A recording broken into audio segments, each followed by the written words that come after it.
Hello everyone, this is Novan. Welcome to our YouTube channel. So today we are going to discuss the last 5 month complete roadmap for NEET 2026.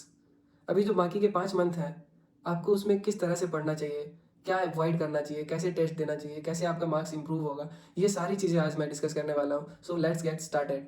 So first of all आपको एक खुद से promise करना है कि आप जो है नीट 2026 क्रैक करोगे. आप जब ये प्रॉमिस करोगे आपको खुद में अंदर से मोटिवेशन आएगा कि हाँ मुझे ये करना है. तो आपको पता नहीं लगेगा कि आप 10 घंटे पढ़ रहे हो या फिर 15 घंटे पढ़ रहे हो. आप जितना भी पढ़ोगे आपको वो कम ही लगेगा. जब आपको ये लगने लगे कि 24 घंटा कम पड़ रहा है मेरे लिए, तो आप समझ लेना कि मतलब आप बिल्कुल सही मतलब सही ट्रैक पे चल रहे हो. आप जो है पूरा अपना मेहनत कर रहे हो, अपना 100% दे रहे हो. तो अगले 5 मंथ में जो है आपको कोई एक्सक्यूज़ नहीं देना है, कोई भी एक्सक्यूज़ नहीं. और जितने भी डिस्ट्रैक्शंस हैं, मोबाइल फ़ोन, इंस्टाग्राम या जो भी हो आपका दोस्ती वगैरह जो भी, इन सब से आपको बिल्कुल भी दूरी बना के रखना है अगले 5 मंथ. बस इतना मान लो, अगले 5 मंथ के लिए बस मुझे ये सब चीज़ से दूर रहना है और सिर्फ पढ़ाई करना है. तो बिलीव मी, आपका अगला साल जो है आपका मतलब ये सारी चीज़ें आप अच्छे से एंजॉय कर पाओगे. लेकिन अगर आपने अभी ऐसा नहीं किया तो फिर अगला मतलब अगले साल भी आपको फिर से यही चीज़ पढ़ना पड़ेगा. ये माइंड में लेके चलोगे ना कि मुझे अगले साल ये नहीं पढ़ना है, मुझे इसी बार इससे छुटकारा चाहिए, तो आपको ये अंदर से मोटिवेशन मिलेगा कि हाँ मुझे पढ़ाई करना है. एंड बिलीव मी, 5 मंथ होता है इनफ होता है आपका गेम चेंज करने के लिए. आप अभी जिस भी स्टेज में हो, 300 मार्क्स आ रहा है, 400 मार्क्स आ रहा है, अगले 5 मंथ में आप जो है आप अपना मार्क्स को इम्प्रूव कर सकते हो. आप अपना जो है नीट मतलब आप अपना एमबीबीएस की सीट को सिक्योर कर सकते हो. लेकिन उसके लिए करना क्या होगा कि आपको 5 मंथ जो है पूरा 100% देना पड़ेगा. आपको खुद का मतलब 100% देना पड़ेगा कि बाकी सारी चीज़ों को छोड़ के आपको सिर्फ पढ़ाई करना है. सो इस वीडियो में हम लोग डिस्कस करेंगे कि बैकलॉग है आपका, तो वो क्लियर कैसे करें, और सिलेबस कब तक कंप्लीट होना चाहिए. सिलेबस जो है मतलब कि सिलेबस कंप्लीट किए बिना टेस्ट दें या फिर सिलेबस पूरा कंप्लीट होने का इंतजार करें टेस्ट देने के लिए. तो ये सारी चीज़ें हो गई. और मॉक टेस्ट कब से देना है, मॉक टेस्ट कैसे देना है, ये.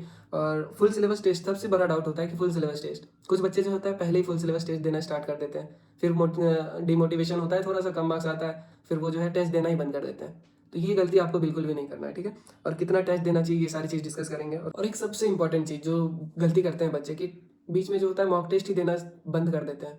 मतलब उनका सिलेबस कंप्लीट करने के चक्कर में वो मॉक टेस्ट देना बंद कर देते हैं. आप बिल्कुल भी मत कीजिएगा ये गलती. सिलेबस बिल्कुल भी आपका 0% सिलेबस हो लेकिन फिर भी टेस्ट देना है. मार्क्स कम आ रहा है कोई बात नहीं, लेकिन टेस्ट को नहीं छोड़ना है. अगर एक बार आप टेस्ट छोड़ दोगे ना, उस लूप में आप अगर फंस गए, तो मतलब आपको फिर टेस्ट देने का कभी मन ही नहीं करेगा. ठीक है, कैसे सिलेबस को कंप्लीट करना है, कैसे सिलेबस अभी 5 मंथ में कवर करना है, ये सारी चीज़ें हम डिस्कस करते हैं.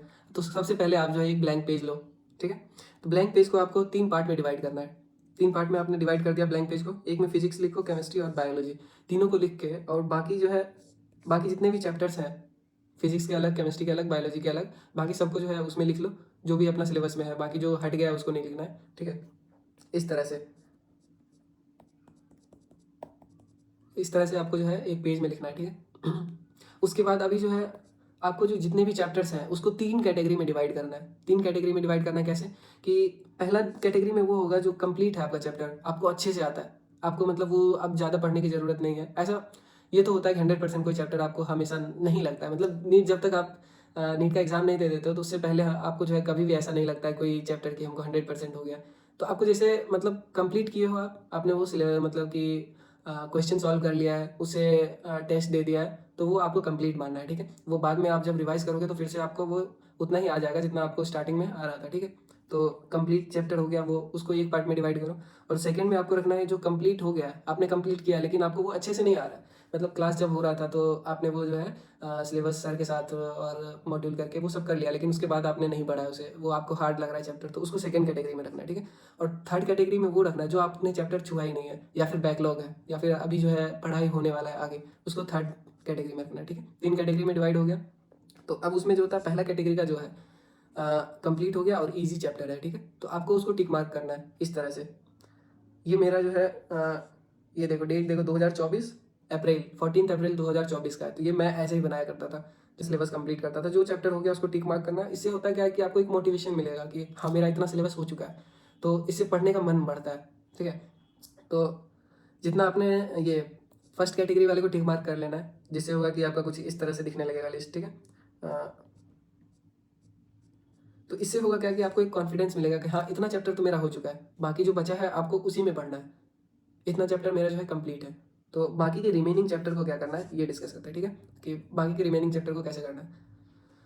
तो सेकंड कैटेगरी में क्या था, कंप्लीटेड है लेकिन हार्ड है, या फिर पार्शियली कंप्लीट है, आधा आपने चैप्टर किया फिर उसे छोड़ दिया था आपने, ठीक है। तो उसको कैसे करना है कि आपको डेली एक टू डू लिस्ट बनाना है कि आज कौन सा चैप्टर पढ़ना है, क्या पढ़ना है, ठीक है। टॉपिक वाइज पढ़ सकते हो या फिर चैप्टर एक लेके पढ़ सकते हो। उस तरह से आपको जो है डेली 1 से 2 चैप्टर को जो है कंप्लीट करना है, ठीक है। ये कैसे करना है, तो वही सबसे पहले आपको नोट्स पढ़ना है। नोट्स पढ़ के एंड फिर उसके नोट्स वाले क्वेश्चन जो है, अगर आपने बहुत बार कर लिया नोट्स का क्वेश्चन तो आप नहीं करो, लेकिन अगर नहीं किया बार बार तो नोट्स के क्वेश्चन को आपको करना है। नोट्स के क्वेश्चन को करने के बाद आपको PYQ और मॉड्यूल दोनों करना है, ठीक है। मॉड्यूल के साथ PYQ दोनों कर लो, बात खत्म। इतना करके आपका चैप्टर कंप्लीट है। तो इस तरह से आपको जो है दो कम से कम 1 या 2 चैप्टर डेली का करो। अभी से 5 मंथ में कितना होता है, बहुत सारा 150 दिन होता है, ठीक है। 150 डेज आपका चैप्टर्स कितना है, 70 to 80 होगा, मतलब टॉपिक अलग अलग टॉपिक भी डिवाइड कर दें तो एक भी चैप्टर अगर 2 दिन में आप कर रहे हो तो भी आपका कंप्लीट हो जाएगा आराम से। तो इस तरह से अगर आप डेली का रूटीन बना के पढ़ोगे ना कि आज मुझे ये चैप्टर करना है, तो वो ईजी हो जाता है। अगर वो शाम तक में आपका, रात तक में वो चैप्टर अगर आपका कंप्लीट हो जाता है तो आपको अंदर से एक मोटिवेशन मिलता है कि हाँ मैंने आज ये कंप्लीट किया है, तो फिर कल से और पढ़ने का मन करता है, ठीक है। तो इस तरह से आपको ये सेकंड वाले को करना है। और थर्ड कैटेगरी में क्या था, न्यू चैप्टर और या फिर बैकलॉग। न्यू चैप्टर तो आपको क्लास के साथ जो है, अगर क्लास में पढ़ाया जा रहा है तो उसके साथ ही आपको पढ़ना है, स्किप नहीं करना है, ठीक है।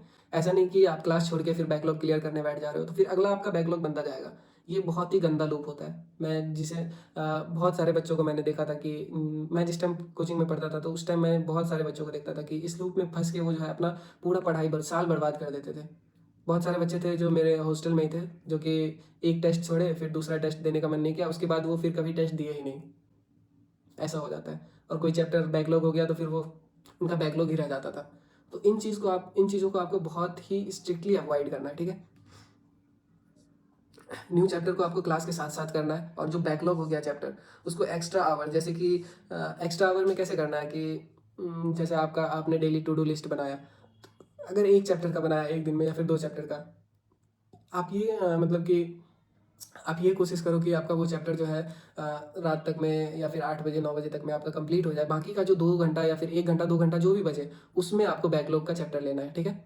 अगर नहीं भी मिले तो उतना टेंशन नहीं लेना, अभी टाइम है आपका। जैसे आप सिलेबस जो मतलब स्टार्टिंग वाला सिलेबस कर लोगे ना तो उसके बाद जो टाइम मिलेगा उसमें आप बैकलॉग कर सकते हो। लेकिन मैं ये प्रेफर करूंगा कि जो अभी आपका 1-2 घंटा डेली का आप निकालो बैकलॉग क्लियर करने के लिए, जिससे आपका बैकलॉग क्लियर हो जाएगा और लास्ट में जो है आपका सिलेबस जो है स्मूथली कंप्लीट हो जाएगा, ठीक है। तो इसमें सब्जेक्ट वाइज देखते हैं, ठीक है।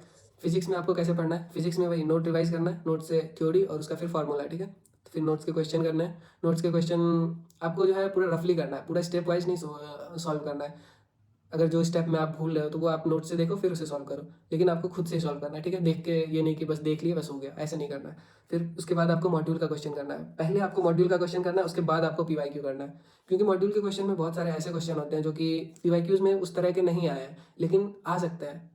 आजकल का जो NTA का जो पैटर्न चल रहा है हार्ड क्वेश्चन बनाने का, तो वो आपसे पूछ सकता है उस टाइप का भी क्वेश्चन। तो इसलिए पहले आप जो है मॉड्यूल सॉल्व करो, उसके बाद PYQ सॉल्व करो। अगर ये आप उल्टा करोगे PYQ पहले फिर मॉड्यूल, तो आपका मॉड्यूल सॉल्व करने का मन ही नहीं करेगा कि इस तरह से का तो क्वेश्चन आ ही नहीं रहा PYQ में, तो मैं क्यों करूँ सॉल्व। तो ऐसा हो जाता है, आपको ये माइंडसेट नहीं बनाना है, ठीक है।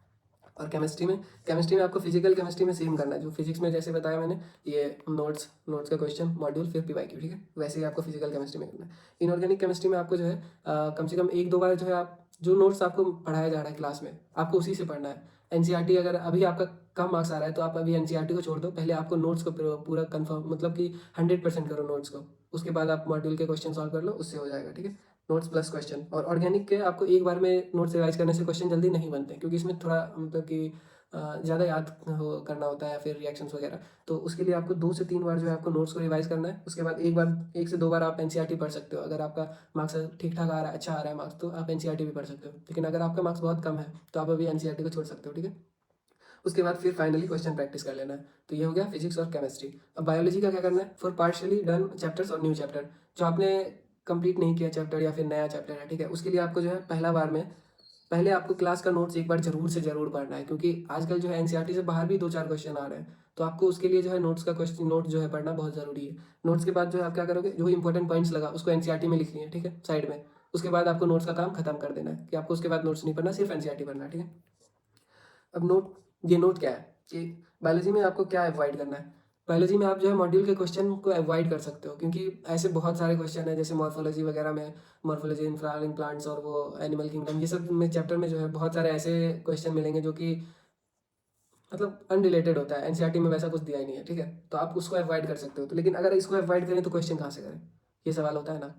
तो क्वेश्चन करने के लिए आपको क्या करना है कि पीवाईक्यू और टेस्ट पेपर, पीवाईक्यू तो सॉल्व करना ही है, और टेस्ट पेपर जो है क्या कहते हैं, जैसे आपके कोचिंग में किसी और बैच का टेस्ट हो रहा है तो आप उसका टेस्ट पेपर लेके सॉल्व करो, ठीक है।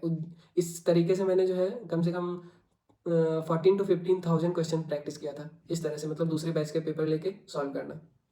अब जो है डिस्कस करेंगे हम लोग कि मॉक टेस्ट कब स्टार्ट करें या फिर फुल सिलेबस स्टार्ट कब करें, और कितने टेस्ट जो है हम लोग को कितने टेस्ट देना जो है कंपलसरी होता है, मतलब कि नीट से पहले जो है कितना टेस्ट जो है देना सही रहता है, ये कि ज़्यादा भी ना हो और कम भी ना हो, ठीक है।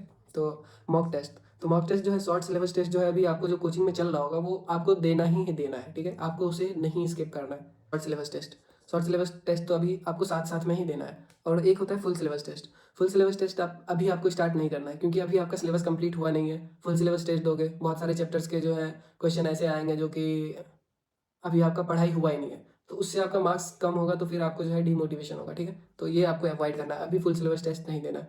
उसके बाद आ, कितने टेस्ट देना सही रहता है, तो मंथली अभी जो है अभी आप जो है नवंबर चल रहा है, नवंबर से अभी जनवरी तक जो है आप मंथली कम से कम 3 से 4 टेस्ट दो, बस इतना काफ़ी है।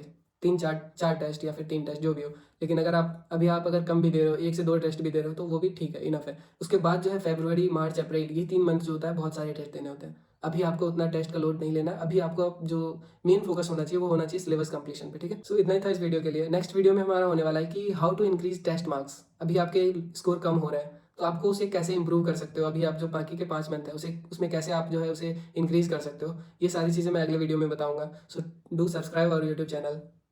Thank you.